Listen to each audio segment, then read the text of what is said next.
नमस्कार दोस्तों। आज की इस वीडियो के अंदर हम करने वाले हैं 30 क्वेश्चन रस शास्त्र के, जो बहुत ही ज्यादा इंपॉर्टेंट है आपके एग्जाम के लिए। तो आज हम जो है एमसीक्यू करने वाले हैं 30 क्वेश्चनों का, और आप सभी जो है मेरे साथ में आंसर बताना है आपको। ठीक है, चलिए फर्स्ट क्वेश्चन की तरफ चलते हैं। पहला क्वेश्चन आपका आता है, रस शास्त्र के अनुसार रस किसका पर्याय है? बताइए। जल, पारद, गंधक या फिर स्वर्ण। जो रस शास्त्र है उसके अनुसार जो रस का पर्याय है वो इसने यहाँ पे पूछा है। तो बताइए रस किसका पर्याय है? तो राइट आंसर हो जाएगा ऑप्शन नंबर बी, पारद। पारद का जो पर्याय है वो रस है। ठीक है, रस शास्त्र के अनुसार ये रहा आपका आंसर, आंसर बी, पारद। ठीक है, चलिए नेक्स्ट क्वेश्चन पे आते हैं। रस रत्न समुच्चय के रचयिता कौन है? बताइए रस रत्न समुच्चय के रचयिता कौन है? आचार्य चरक, आचार्य सुश्रुत, रस भागवत या फिर नागार्जुन। बताइए क्वेश्चन नंबर 2 का आंसर क्या होने वाला है? बताइए। तो क्वेश्चन नंबर 2 का आंसर हो जाएगा हमारा ऑप्शन नंबर सी। ठीक है, रस भागवत को जो है उसका रचयिता माना गया है, रस रत्न समुच्चय के रचयिता। ठीक है, चलिए थर्ड क्वेश्चन पर चलते हैं। महारस की कुल संख्या कितनी मानी गई है? महारस की कुल संख्या कितनी मानी गई है? 5, 8, 10 या फिर 12। बताइए राइट आंसर क्या हो जाएगा? महारसों की कुल संख्या कितनी मानी गई है? तो इसका राइट आंसर हो जाएगा ऑप्शन नंबर बी, 8। महारसों की संख्या कितनी मानी गई है? 8 संख्या जो है मानी गई है। चलिए अवृक किस वर्ग के अंतर्गत आता है? बताइए अवृक जो है वो किस वर्ग के अंतर्गत आता है? उपरस के अंदर, साधारण रस के अंदर, महारस के अंदर या फिर रत्न के अंदर। बताइए अवृक को किस वर्ग के अंतर्गत रखा गया है? तो इस क्वेश्चन का राइट आंसर हो जाएगा ऑप्शन नंबर सी, महारस के अंतर्गत। ठीक है, चलिए क्वेश्चन नंबर 5 आता है, पारद और गंधक को बिना किसी द्रव के मर्दन करने पर क्या बनता है? बताइए पारद और गंधक को बिना किसी द्रव के मर्दन करने पर क्या बनता है? रस सिंदूर, कजली, परपटी या फिर पोटली। बताइए। तो इस क्वेश्चन का जो है आपका राइट आंसर हो जाएगा ऑप्शन नंबर बी, कजली बनता है। ठीक है, क्वेश्चन नंबर 6 है आपका, हिंगुल से कौन सी धातु प्राप्त की जाती है? बताइए हिंगुल से कौन सी धातु प्राप्त की जाती है? तांबा, लोहा, पारद या फिर सीसा। बताइए हिंगुल से कौन सी धातु प्राप्त की जाती है? तो इस क्वेश्चन का राइट आंसर हो जाएगा ऑप्शन नंबर सी, हिंगुल से जो है पारद प्राप्त किया जाता है। चलिए नेक्स्ट क्वेश्चन आपका आता है, भस्म की शुद्धता की जांचने के लिए निश्चंद्रत्व परीक्षा का क्या अर्थ है? बताइए भस्म की शुद्धता को जांचने के लिए निश्चंद्रत्व जो परीक्षा है उसका क्या अर्थ है? भस्म का पानी में तैरना, भस्म में चमक का न होना, भस्म का भारी होना या फिर भस्म का रंग बदलना। बताइए इसका राइट आंसर क्या हो जाएगा? तो क्वेश्चन नंबर 7 का राइट आंसर हो जाएगा भस्म में चमक का न होना। चलिए पारद के सामान्य दोषों की संख्या कितनी है? बताइए 5, 8, 12 या फिर 18। पारद के जो सामान्य दोष है उनकी संख्या यहाँ पे आपसे पूछ रहा है। तो पारद के जो सामान्य दोष है उनकी संख्या दोस्तों 12 बताई गई है। ठीक है, राइट आंसर हो जाएगा ऑप्शन नंबर सी। चलिए गंधक का शोधन मुख्य रूप से किसमें किया जाता है? गंधक का शोधन मुख्य रूप से किसमें किया जाता है? जल, गोदुग्ध, तेल या फिर कांजी। बताइए राइट आंसर बताइए। गंधक का शोधन जो है मुख्य रूप से किसमें किया जाता है?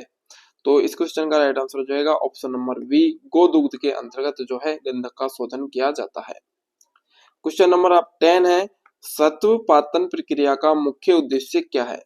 सत्व पातन जो प्रक्रिया है उसका मुख्य उद्देश्य क्या है?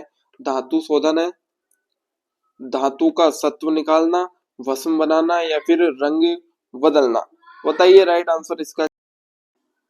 धातु का सत्व निकालना, भस्म बनाना या फिर रंग बदलना। बताइए इस क्वेश्चन का जो राइट आंसर हो जाएगा आपका ऑप्शन नंबर बी, धातु का सत्व निकालना, सत्व पातन का जो है मतलब होता है। ठीक है, चलिए नेक्स्ट क्वेश्चन आता है, निम्न में से कौन सा साधारण रस वर्ग में आता है? निम्न में से कौन सा साधारण रस वर्ग में आता है? माक्षिक, तुथ, अग्निजार या फिर अभ्रक? बताइए साधारण रस के अंतर्गत कौन आता है इनमें से? बताइए। तो इसका राइट आंसर हो जाएगा ऑप्शन नंबर सी, अग्निजार।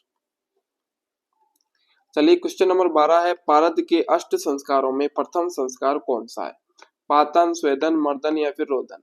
पारद के अष्ट संस्कारों में प्रथम संस्कार कौन सा है? पातन, स्वेदन, मर्दन या फिर रोदन? बताइए। तो इस क्वेश्चन का राइट आंसर हो जाएगा ऑप्शन नंबर बी, स्वेदन। ठीक है।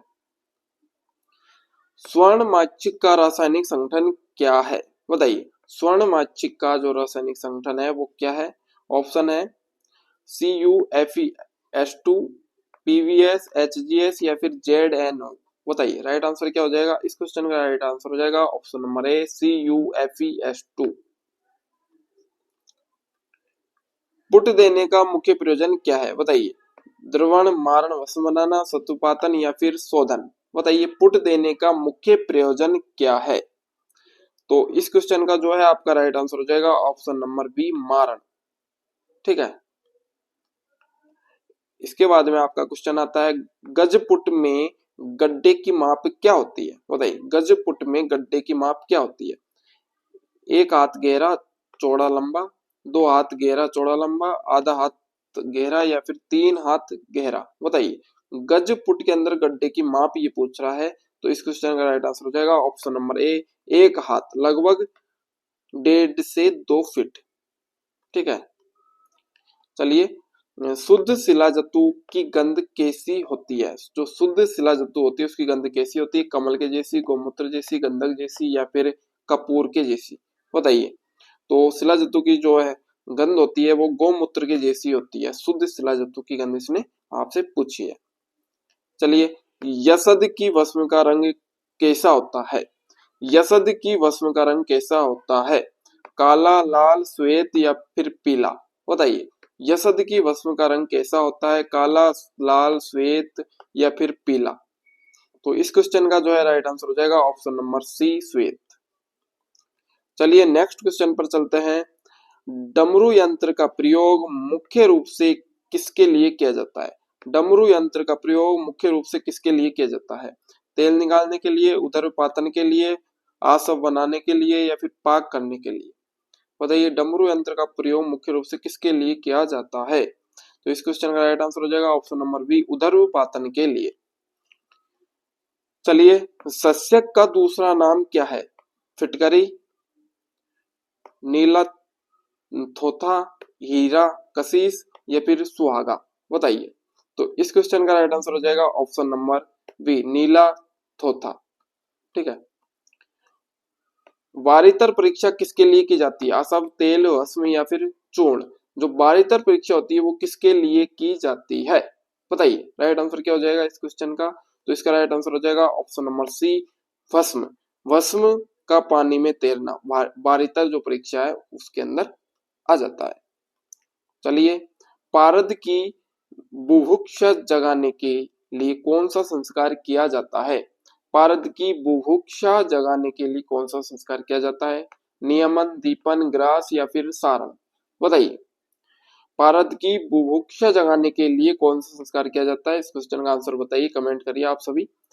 तो इस क्वेश्चन का राइट आंसर हो जाएगा ऑप्शन नंबर बी, दीपन। ठीक है। चलिए नेक्स्ट क्वेश्चन पर चलते हैं। मनेशिला का मुख्य शोधन द्रव्य क्या है? बताइए मनेशिला का मुख्य शोधन द्रव्य क्या है? अदरक स्वेरस, अगस्त्य पत्र स्वेरस, नींबू स्वेरस या फिर उपरोक्त सभी? मनेशिला का मुख्य जो शोधन द्रव्य है वो क्या है? बताइए। तो इस क्वेश्चन का आपका राइट आंसर हो जाएगा ऑप्शन नंबर बी, अगस्त्य पत्र स्वेरस।